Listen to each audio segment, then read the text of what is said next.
Tindika Télévision, chers internautes, bienvenue dans ce nouveau numéro avec lui-même Molobeli, grand prêtre Mfumu Waditunga, Fachi Beton, Mwana Yasuka, et Maman Marthe Kassalo, toujours présent pour vous servir. Bon, c'est là déjà, Lelo, beaucoup là toujours satisfait, Ndenge Zalakanango comme d'habitude. Lelo toko sola masolo et belle actualité peut-être ko yinda na ko kata parce que so na lobina lo makamu nyonso papier là ko tonda na information toujours risquer tout ça la plus d'une heure et pas yo beaucoup à la fatigué beaucoup lemba donc on a tout sélectionné ben information aujourd'hui très importante pour na pesa bino toka bulango lelo. Merci encore une fois pour la fidélité.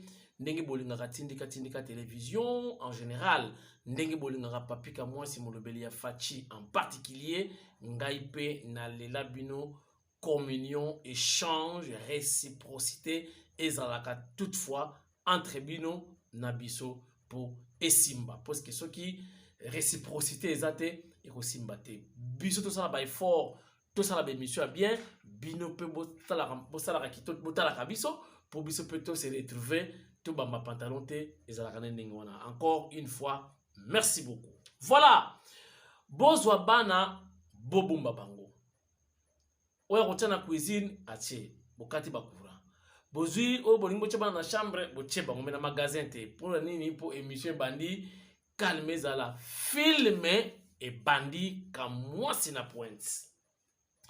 Chers internautes, nini ekoleka na kati ya émission lelo na émission lelo tokobeta lisolo makambo ezoleka na cimetière ya Kintsuka na bandaki nazozongela yango, c'est très important.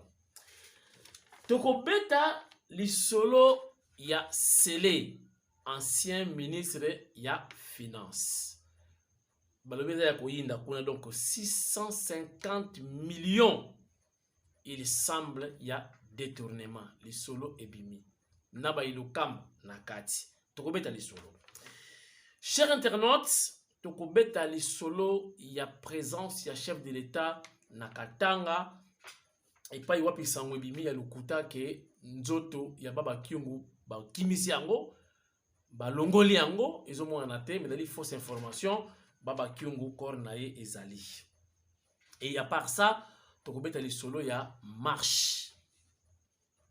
Frère Martin Teti mutu baby alobi le 29 ba ko marcher lisusu toko solo na bino nini koleka na émission lelo ba proposition ya kamwasi na makambo koya na kata marche wana soki ekozala. Chers internautes, restez en tout cas branchés tobeta masolo ebele na kati ya émission na biso tindika et à part ça je crois boyoki pe lisolo ya plainte contre le sénateur à vie Rambo ya Chine, plainte batindelié na CPI la plainte moko relative na makambo salamaki na Kasai oriental dossier Ka Mwena Sapo. Voilà. Émission bandi. Chers internautes, nanu esalamate na budget na caisse na biso matela ya mboka oyo RDC Congo tokoma na réserve ya 3 milliards donc 3,3 milliards de dollars américains na mwangonga muke oyo Fachi asali na pouvoir malgré ba problème, malgré ba difficulté nyos au chef de l'État a rencontré na premier mandat où je crois bien mo boyebing ngakona benga ngo transition mais chef de l'État sali ba effort makasi plus de 3 milliards déjà na compte donc il y a trésor public matela ira ya kovimba et nous disons félicitations chapeau bas na chef de l'État Fachi Beton Mfumu Waditunga nako recadrer te nako yebisa kaka ndeko na biso notre frère tu pe na ligne moko c'est Christian Bosembe na yoka taka mo trop côté ya presse présidentielle na tala ki émission na yemoko alobeli makambo ya base militaire ba dosala soki na este alors presse présidentielle ezolobela ngote donc net ka presse présidentielle ezosala musala na ngote. Non mon frère na yebi que ozana ba soutien bele même quelques membres ya famille présidentielle ba soutenir na kota na presse présidentielle les amabete Bosembe Christian Mutunangai mais que bo takine mingi Eric Nindouté qui est en fait c'est lui le chef, hein, donc le directeur, il y a celui, il y a communication chef de l'État. Je vous dis, ils ont le tout le monde sport, hein, on a la match na stade. Soki oza libanda ozomona lokola ke soko koti wana yo mavuba okochabi. Mais soko koti na kati obona makambo susu. Donc na sepela ki penate na ba propos wana ya Christian Bosembe par rapport à la communication chef de l'État. Soko koti na kati Bosembe ya comprendre que makambo oyo kono kanisa. Peut-être que nous ça be mission on to ça biso boy, to za libre, to za bien. Mais soko koti na kati mun ba réalité mususu comprendre ah nazonga nazalani naza mission na ngai aux à l'aise. Donc je vous dis, les gens souffrent là-bas. Mbongo ko kozona yango, mais musala eza mukuwa ya kosakanate. Et puis ministère ya défense dans la communication na bango. Dans la cellule ya communication oyo baloba. Alors cellule ya communication ya ministère ya défense nationale est déclarée l'autre côté. Yo siko na présidence kuna obandi koloba sans autorisation que notre la base militaire bona bo. Écoute dans nos secrets et surtout makambo ya armée, faut faire très attention dans ma déclaration. Yo bimisa secret wana bato ba yebite que makambo za ndengeni. Wana faut que le chef de l'État qui ne ko inaugurer des presse présidentielle et accompagner. Donc vraiment mon cher Bosembe Christian, na yo dans lit moko mais ils a pas si trop. Il y a pas si trop. Ngana zo katan okuta na bango. Na boy ko sala ba publicité na bango pour côté la bango maloko ke ndo côté la bango penza. Mais je vous dis sincèrement ba confrère wana ya yo ba souffrir na ko sala te musala za kuna ya donc ko sala 4 jours na appétit ezate. Pongi pesate faut travail. Ils a facilité, Ne croyez pas que ceux qui le ba commission wana directeur Bosembe ndo ko mone sengo te. Oh tindika avait raison. Alpha Bluna mon père avait raison. Donc voilà, les akikara juste moi nani entre les parents de Thérèse na Fongoli pe na Kangi. Donc voilà, et ça m'a bêté pe bo créer la polémique te. Voilà ça on est d'accord mameleki na télé pour la télé qui est na télé, na répondre dans la télé. Merci beaucoup. Chers internautes, na lobaki makama Kintsuka ezo sala Sony et puis lelo na leka ki nanzela wana moi-même j'ai assisté batu baye ko kunda mutu na bango yo momona ka biso bantandu to kunda na biso na mboka parce que to boya ba profaner ba tombe na biso. Donc na kuti batu baye ko tika ndeko na bango très cher bazo kunda ye mais bazo mona ke à 10 mètres baza ko buka batombo mususu bazo tonga banda. Yango tout ma changement de mentalité hein. Makambo ibelezo sala maiza biso moto ba responsable. Bino besoin mo ke bazo profaner batombo mususu ba tonga mba cha moelon ba sala fondation na cimetière. Et bien boye ko enterrer. Pour le ba sala nini? Ba ko déterrer mutu na bino.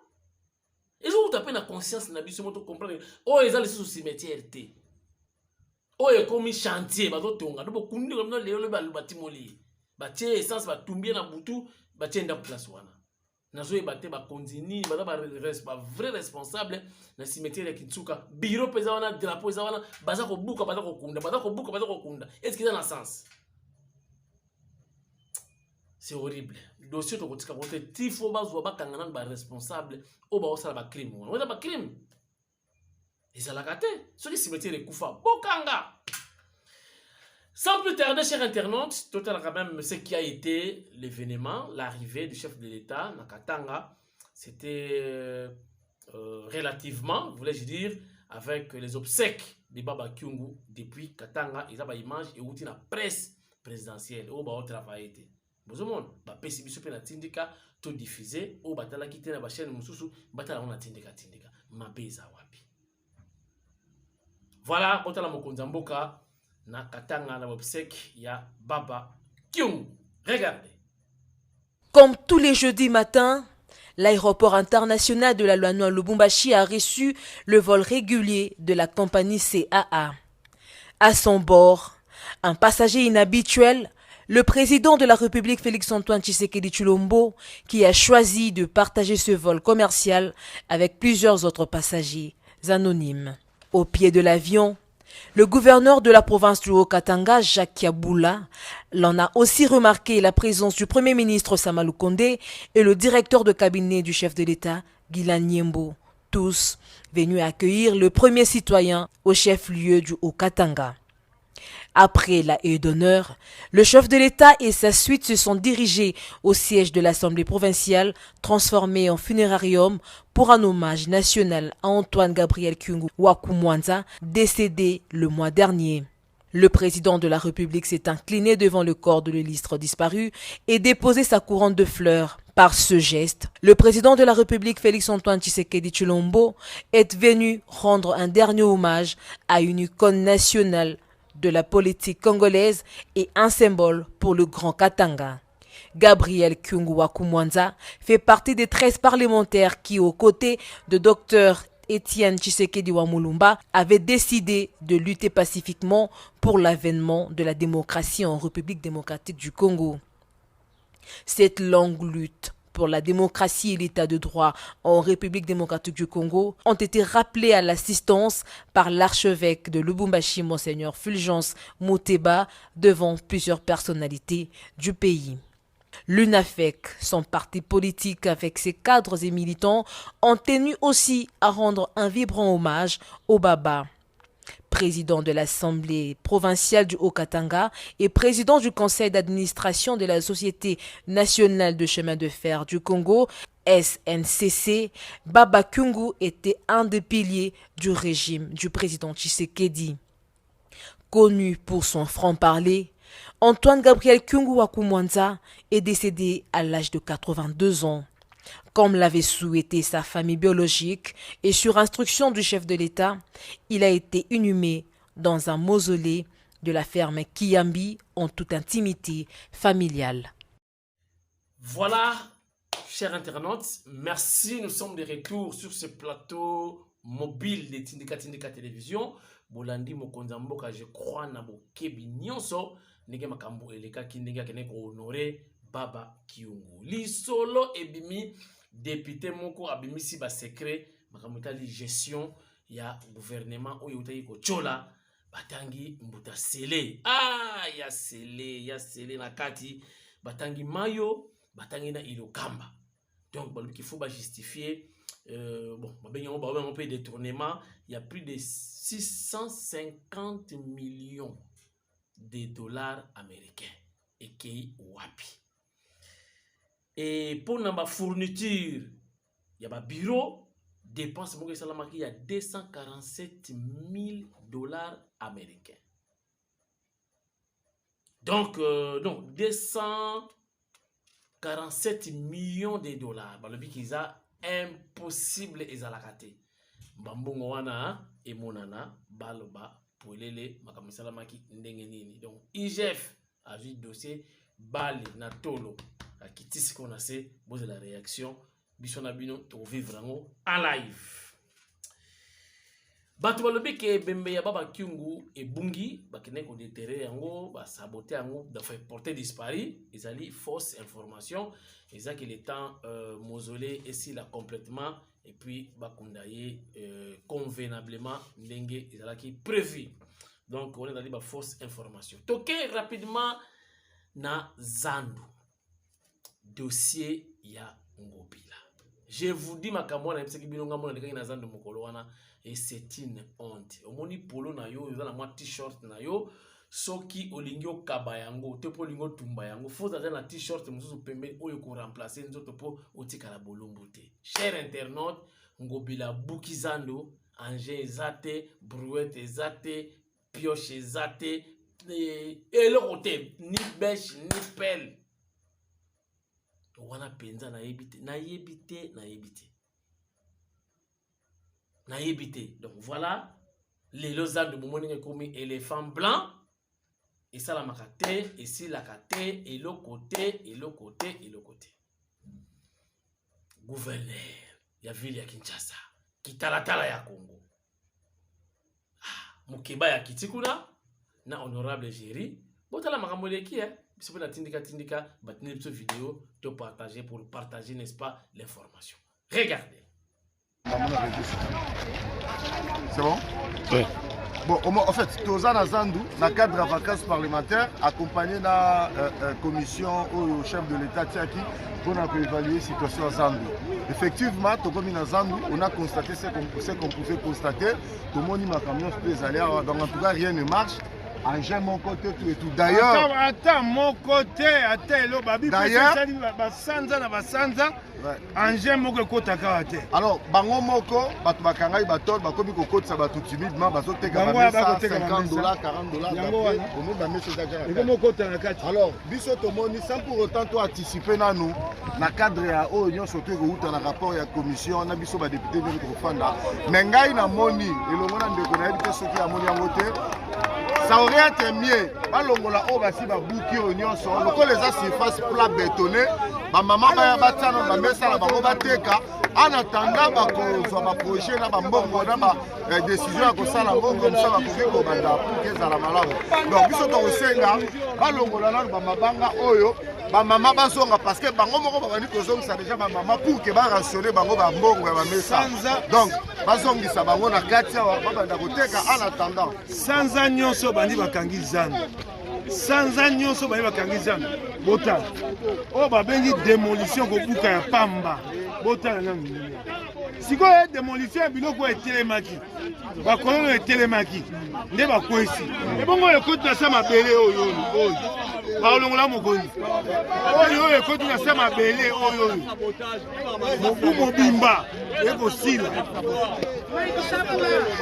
Reali pasi mingi pasi. Na bele liga na ebisi mokonzi ya mboka. Soko ye moko akoti likambo te. Bana kisana bakotuna ya. Ye moko soko akoti yango te.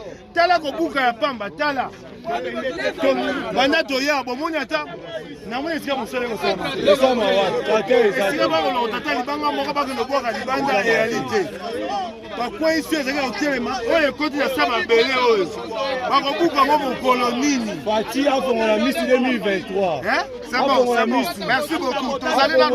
Dire sikoyo, cher internaute, na koloba lisusu makambo eza kosala makambo elekaka na ntango ya Kabila. Cher internaute, batika konyokola bakambiste bato baza koteka na bango. Bato batoteka pourquoi? Ba jeune bakomi bakambiste pourquoi? Makambo na efandi te. Toujours bunda po makambo efanda. Ba jeune bakolimwa bango moko. Bon, on fait un parlementaire debout. Oh, bah voilà la CNCT. Oh, bah ça la kate. Mingilelo, bah j'ai mis ça là. N'est-ce pas? Voilà. Bah zo moi na mingite. Et comme président Gilles Akenda wapi. Azo moi na te. Bozo tout nanga président Gilles. Pourquoi? Parce que Azu Moussala. Makambiste wana pe so bah j'ai mis ça là. Mingi bah ko moi na les sous-sauter. Ils allaient manque il y a emploi. Makamno ne fandité. Nde bozo moi na bandeko wana. Bah tout ça la misala wana. Bala batukutu ya encourager à la place ya kobenga na kabango nga moko na vivre jipe koti bakambiste ya inter bala ko empêcher batu na nini bakangi bango na bambongo eki eske mbongo ne kozonga na ba pulusu na biso mawato ce n'est pas bien, ce n'est pas bien. Makambo ne sila ka yango moko soki mboke fandi mutazi musala mutako yesu na balabala te puisqu'il faut attendre la garantie. Soins médicaux na yesu ki mwasi na ya boti compagnie ezu charge alors akoke tellement balabala te alors botika kosala ba congolais ndenge wana bazo mwana kola c'est la continuité na dénoncer yango. Moi je ne suis pas pour nada pour te bato ko se débriller pour na survie. Allez vous le pourchasser encore pour pas que nous sala skomba ba sala skoni bon mutatiki koteka bon pour proposer ni mutatiki ko sala chance bon proposer nini azonga na ndako parce que moi sina bana zana ba ko vivre ndenge. Ce n'est pas bien, ce n'est pas bien. Je crois il a un hôtel de ville. Na ko rappeler bino lisolo bomona ki ndeko moko ayena ba poulet oyo to benga ba poulet béton mais ambassadeur ya Brésil baza ko combattre pour na nini ambassade ya Brésil d'ailleurs bino tuna fu bolongwa ndo mikolo nu ba ambassadeur tout wana ya Chine rambo fu bolongwa mutu ayena ba soso mutu azoya ba viande pour peuple congolais à s'en servir alia kitoko alors te kapena prix ya sabi prix au gouvernement kotinda nde prix ya koteka. Alors mutu ande wana la place bo encourager ye bino na ambassade ya Brésil boza ko landela ye bo kale ayate na dénoncer yango déjà ba autorité tout bazo yokangai ambassade ya Brésil équipe za connaître suspect bazo ko empêcher ba congolais o baza na besoin ba ila batubilo akolia e yana kisasa boza na complicité moko connaître bien te na lobby beaucoup émission monsieur na président Gilles P a dénoncé. Voilà, donc chers internautes, awa tokoti na dossier ndeko moko congolais azo salisa ba congolais atongi bandaku ba orphelinat et puis na hôpital et ko pesa batu bakisi na prix assez hospitalisation na ndenge ase mais azana problème alobi na ngai kamwa si salisa ngai mama Denise ayamba ngai mama Denise a kota dossier nanga bon na kosala na oyo moi muke na moi connaissance na zanango na ba relation na zanango côté kuna na meka mais asali pe vidéo pour ala tabiloko azanango azana mo ba difficulté ya mai et puis azosenga exonération botala ndengeza kolekela na mikili depuis Belgique asali ba vidéo atindi pour bomona musala za kosala pour asalisa peuple congolais na sima ya Kanseta donc en face na aéroport international Yanchili. Regardez. Voilà, comme on vous avait dit maman, nous sommes bel et bien là où on a tout stocké. Ici nous avons tout ce qui est des lits. Donc il y en a plus de trentaine ici. Comme vous pouvez le voir, ce sont des lits vraiment qui coûtent cher et des lits très modernes. Donc ça va beaucoup plus servir encore notre population. Il y en a beaucoup. Donc dans un très bon état. Voilà, c'est vraiment tout neuf. Donc, mais ça traîne ici, ça commence à devenir avec, enfin, poussiéré. Si possible, il y a aussi déjà l'endroit où nous avons construit l'hôpital pour l'instant. Et vous voyez ici, nous avons des tables de nuit intégrées avec des frigos. Voilà. Donc, il y en a à peu près une quarantaine. Nous descendons encore là où nous avons stocké les chaises roulantes. Comme vous pouvez le constater, maman, c'est beaucoup de matelas. Et nous avons des matelas qui vont avec les lits. Ils sont là. Tout ça, ce sont des matelas qui vont avec des lits. Tout est là. Voilà.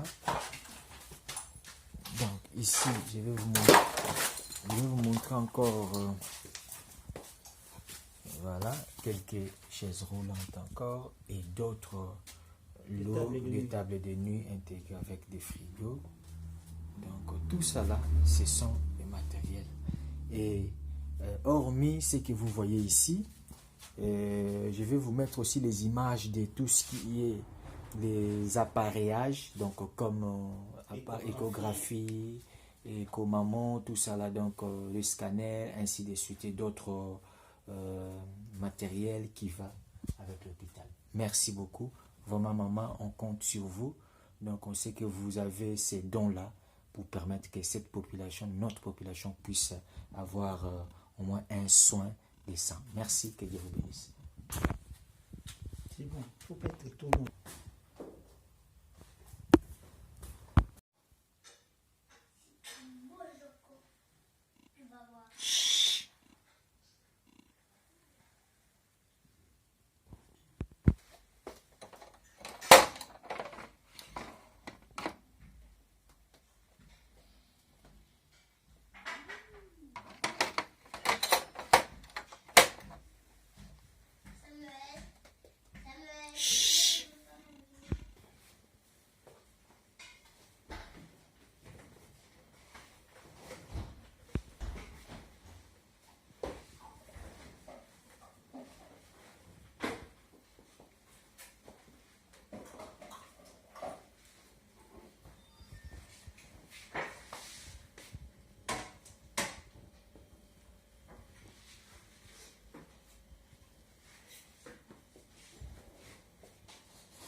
Bonjour ou bonsoir à l'heure par laquelle vous allez recevoir ce message. Maman Denise Nyakiro, notre maman, la première dame de la République démocratique du Congo. Donc, nous sommes là, je suis M. Kabamba, nous travaillons à l'hôpital Ambroise Paré.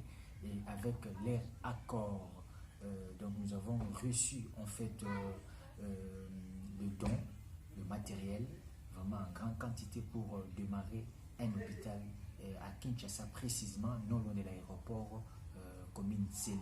Donc il y aura des images que vous allez voir. Nous avons fait des démarches là-dessus pour prendre le matériel qu'on a reçu ici pour les transférer jusqu'à Kinshasa. Ça nous a coûté énormément. On n'arrive pas, maman. Donc nous connaissons que vous avez aussi passé votre histoire ici à l'hôpital. Vous avez travaillé ici en Belgique. Vous connaissez comment et combien ça coûte le matériel. Et vous allez les voir, c'est pour le bien de notre population. Aidez-nous, maman. Aidez-nous vraiment, nous en avons besoin et le peuple surtout a besoin. Donc l'aide, c'est au niveau de tout ce qui est transport à partir d'ici jusqu'à Kinshasa et dédouanement jusqu'à l'endroit où nous allons démarrer cet hôpital. Entre autres, l'hôpital Ambroise Paré demande aussi pour nous soutenir là-dessus par rapport à tout ce qui est médicaments, soutien de d'autres matériels plus tard. C'est une bonne chose pour notre population. Voilà, je vais vous passer aussi mon collègue qui est là aussi, qui est dans cette initiative et dans ces projets, qui va aussi vous donner un mot de plus. Donc nous travaillons tous là-bas à Ambroise Paré et on va vous montrer plus tard les matériels. Merci beaucoup, maman, on compte sur vous. Bonsoir maman, je m'appelle Valentin Yampango, je suis président de l'association des infirmiers d'origine congolaise ici en Belgique. Et comme mon frère venait de vous parler, donc nous avons eu cette opportunité-là d'avoir du matériel de la part de l'hôpital Ambroise Paré. Et sincèrement, on est limité dans les moyens au niveau de l'association, au niveau de notre projet. Et ce matériel, nous avons du mal à acheminer ça au niveau du Congo. Et donc, notre demande, c'est de venir auprès de vous qui avez été ici pour nous aider à acheminer ce matériel jusqu'au niveau du Congo et pour que ça puisse servir pour le bien-être de notre population. Et nous comptons énormément sur vous parce que nous avons essayé ailleurs, nous n'avons pas pu avoir les moyens nécessaires pour faire ce projet. Et vous allez voir, le matériel est en train de traîner ici pendant que, au niveau du Congo, les gens en ont réellement besoin. Nous vous remercions pour votre intervention. Et voilà.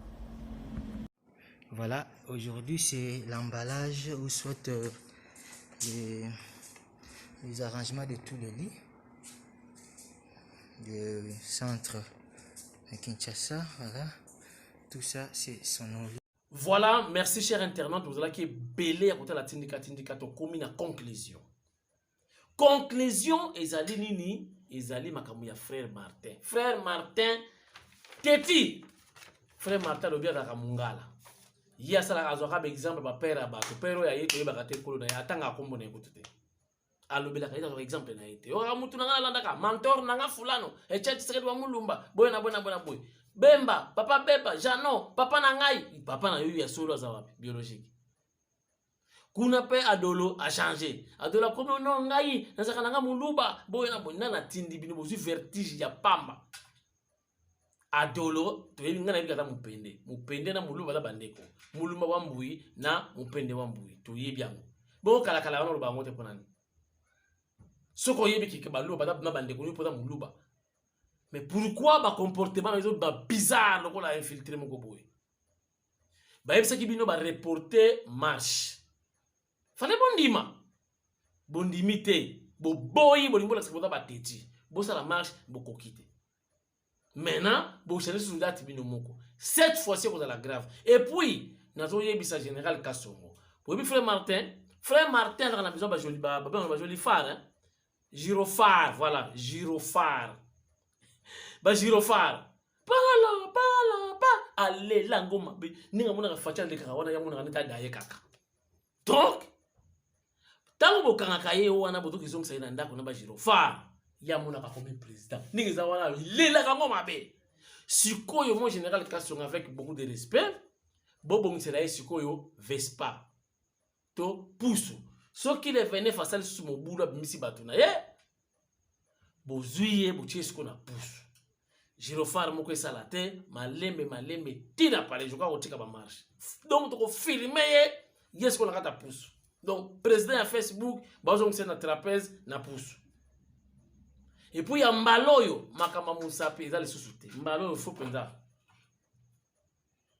mosapi te oyo nzete donc nzete je crois akolapa mbala moko kipédagogue ekosila kaka mokolo wana kipédagogue mpe esili nzete lisolo esili donc cher internaute akomi bilobaloba na kotika te mais ndako yebisa bato bazwaki idée ya koporter plainte nga mpe nakina idée wana porter plainte mais bo porter plainte te azoluka nde makambo bula ye ezali pofunda ye akowela pena kweya pena po asamba po akota prison asala succès ndenge bachisekedi na bamandela basala bula ye yango wana obdu banana baide baporter plainte bafunda ye botika na bino botika bokoya kosalisa ye mama na beza kosakana te botika yatambulaka bongo donc comme le quoi maluku akita mata koloba n'importe quoi mais mpo na nga namoni chef de l'état asala ndenge asalaki mwana ntemi batindi ye na hôpital akotana na radiologie batala na koti scanner batala na tête ça ne va pas mais bonne nouvelle bango tout bazui ba jeep na bango en tant que ba député film ici la raté ici merci émission Sili ngana bino lobby bye bye Béton. Béton. Béton. Béton. Béton. Merci beaucoup. balobaki tokovoyage te tokozwa misala te. Merci beaucoup na mama Nana Manonina oyo apesi biso mosala. Merci na Jean-Marie Kabunda. Merci na président Ayi. Merci na Kabuya mwana bute. Lelo tokomi bato tokomi komata ba jet privé tozomela ba Beaufort na kati talanga tozobaluka Fachibe Béton Béton on doit faire la remise de reprise avec Jésus-Christ. On ne peut pas nous intimider.